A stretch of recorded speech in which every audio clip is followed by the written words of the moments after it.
la Fondation Douglas Cardinal est une fondation pour apporter la pédagogie Waldorf dans l'éducation autochtone.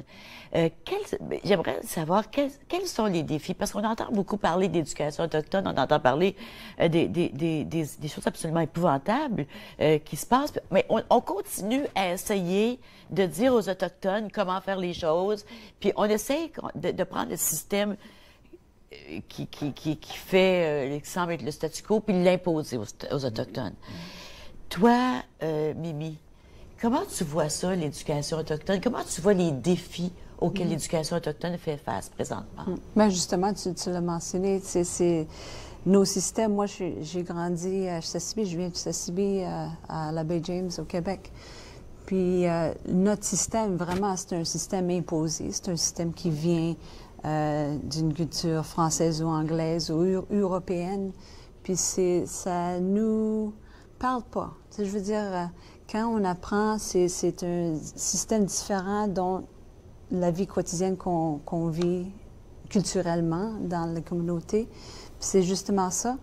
Avec la pédagogie Waldorf, au moins, il y a un alignement. Moi, aussitôt que je l'ai entendu, j'ai fait le lien entre l'apprentissage qu'un enfant fait. Au début, c'est par imitation, c'est par observant, puis c'est par les histoires racontées, par les travaux manuels qu'on fait. Culturellement, dans notre culture aussi, c'est vraiment ça.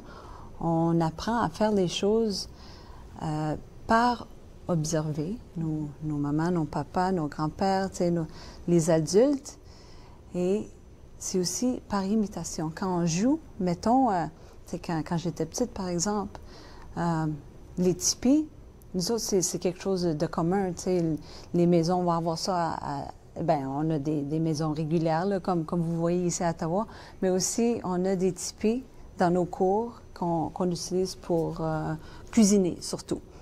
Puis quand on était petites, nous autres, ah oui, on veut faire un tipi, tu sais. Oh oui, oui. On veut faire ça. Puis c'est ça, c'est l'imitation. Oui. Ouais.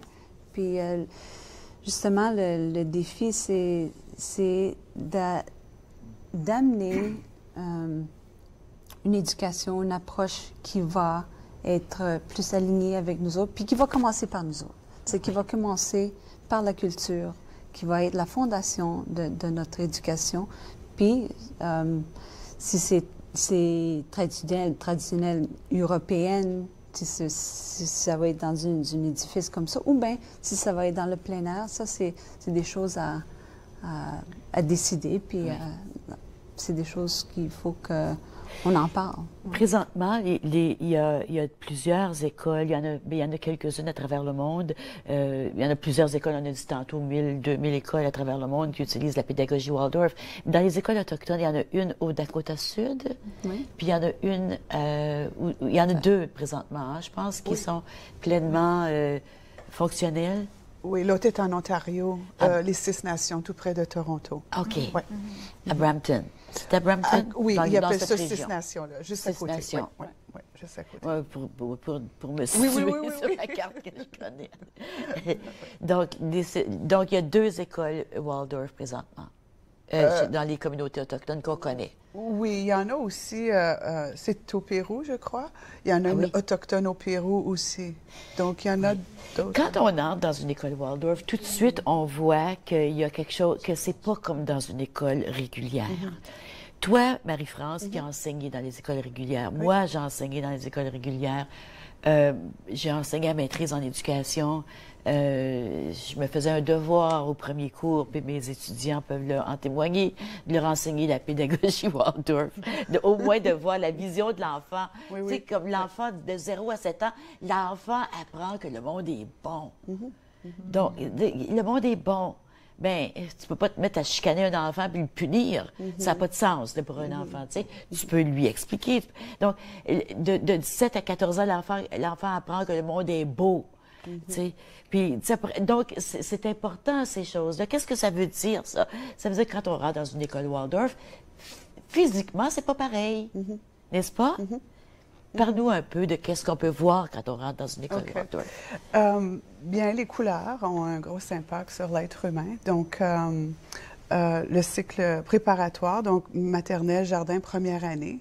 D'habitude, toutes les couleurs en passant sont pastels, mais eux, c'est un petit peu dans le rosé. Saumon rose, oui. Puis c'est l'azuré. Donc, c'est une technique aussi qui est différente, qui a du mouvement. C'est pas statique. C'est une grosse chose chez la pédagogie Waldorf, c'est le mouvement, l'organique, oui. Ainsi de suite. Puis on le voit même dans l'architecture de Douglas Cardinal. On voit le mouvement. Quand vous regardez le musée de l'histoire, regardez le centre Wabano, il y a du mouvement, c'est doux, c'est pas agressant. Ouais.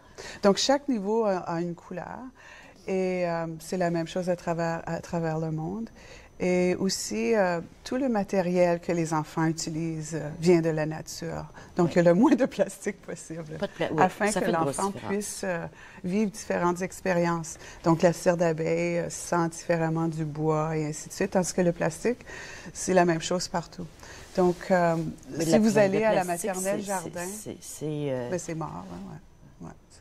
Regarde, on va voir certaines images. Vous allez nous dire qu'est-ce qu'on voit présentement. Ça va nous aider à comprendre pour les gens à la maison qui voudraient comprendre. Ici, c'est une école au Pérou, je pense. Oui, c'est ça. James va en parler. C'est une école où ils parlent la langue maternelle en utilisant les méthodes pédagogiques Waldorf. Alors, on voit tout de suite comment c'est construit, comment c'est en cercle aussi. Hein? Oui. OK, on peut à la prochaine photo. Ici, je pense que c'est des enfants qui tricotent. Oui. Est-ce que tu me disais quoi, Marie-Odile, pour les gens à la maison? Ma fille de 8 ans, qui est en 2e année, s'est levée ce matin et m'a dit « Oh maman, je suis si contente d'aller à l'école. Je me réjouis tellement parce que c'est mercredi. » Et j'ai dit « Mais pourquoi mercredi, chérie ?» Elle me dit « Parce que c'est le jour du tricot. » Oui, ils font du tricot. Oui, c'est fou. Ils adorent. Oui, ils adorent les garçons, les filles. Mais oui, les garçons, les filles tricotent. Ils apprennent les mathématiques en tricotant. Oui. Et toutes sortes d'autres choses. Oui, ils apprennent les mathématiques en tricotant, tu as raison. Ils apprennent les mathématiques en faisant des recettes avec leur enseignante quand ils sont en maternelle puis en première.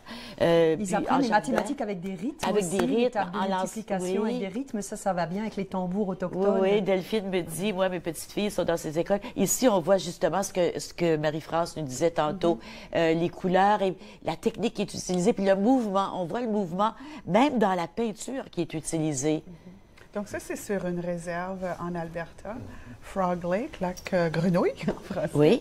Et puis, on nous avait demandé, on a travaillé là quelques semaines, de transformer leurs 3 classes de maternelle jardin dans des classes Waldorf. Donc ça, c'est une artiste qu'on a invitée, Marie Chartrand de Montréal, qui est très bonne. Et puis, elle a fait une murale. Il y a aussi une murale dans chacune des classes. Puis si vous allez à l'école Tri-des-Bois, qui est à Vanier, vous allez voir le même genre de peinture partout dans l'école. Ça ici, c'est une école qui est organisée. Vas-y donc, James. Ça, c'est l'école Lakota, Dakota du Sud. Oui. Ça n'existe pas encore. Ils font lever des fonds pour créer ces édifices pour l'avenir. Oui, oui. Alors, c'est le plan, puis on souhaite, on lance le souhait que ça soit construit sous peu. Il y en avait d'autres photos aussi. Est-ce qu'on peut en voir d'autres? Non, on s'en va à la pause? On s'en va à la pause. On revient tout de suite. C'est ma conscience qui me dit d'aller à la pause. J'ai besoin de...